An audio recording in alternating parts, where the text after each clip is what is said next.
Thanks for joining us on Channel H News. Here's Around North America with Oswin Oswald and Shaniqua Jones in the studio with breaking news. Thank you, and good evening. The last of the Anasazi were driven out of their homes into the cliff dwellings in Mesa Verde. The remaining warriors and military leaders retreated to live with their families in the cliff dwellings.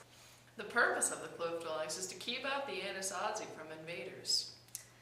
Here's local Anasazi expert with the purpose behind the cliff dwellings. Thanks for being here, Kevin. Is this thing on? Yes, it is on. Oh, are you sure? Yeah. Okay, great. Well, hi. How about you tell us about some of the theories behind the cliff dwelling? Well, you see, we use the cliff dwellings to like protect us from the invaders, you see. And yeah, they're really good. Are you sure that's on? It's on. Okay, all right. Okay. Is there anything else the cliff dwellings were used for purposely?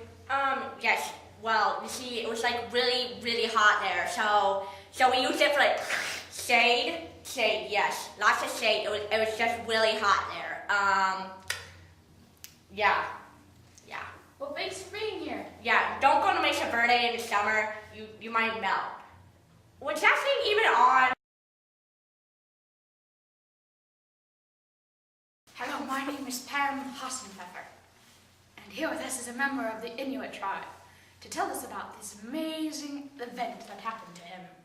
What is that event?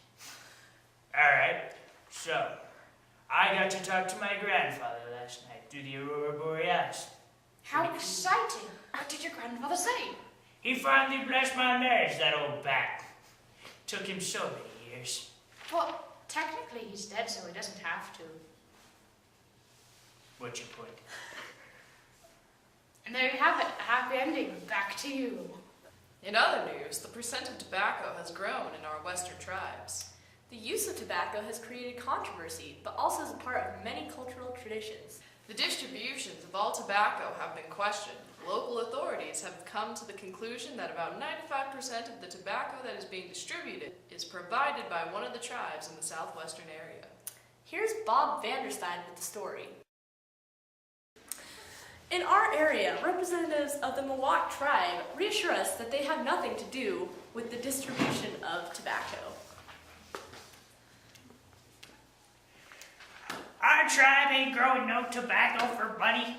We're doing it purely for cultural and belief reasons. Can you name a few of those?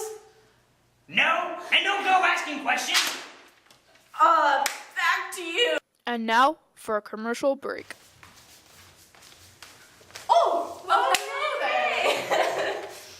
Have you ever wanted to know more about the Ute Indian tribe? Actually, I have. Really? Yeah. Pretty interesting. Yeah, they are. Well, in fact, here in Little Montrose, Colorado, we have a museum just for them. No way. Yeah, it's awesome. Oh my gosh. It's located at the south ends of Townsend, the very, very end on Chipeta, next to this little lake called Chipeta Reservoir. Cool beans. There's lots of teepees, and there's even a freaking tomb. Visit it today. Not all Indians carve totem poles. For example, the Plains Indians and the Inuit Indians did not have trees to carve them out of. Many people believe that the totem poles are religious symbols, but that's not true. These carvings represent the tribal nation and will convey the tribe's histories. Carvings were symbols that may tell the story of the carver, such as his part not only in his own family, but also his standing within the tribe. Some of these symbols include a raven, curious and mischievous, often misbehaving, but never boring. Or like a sea turtle, representative of Mother Earth.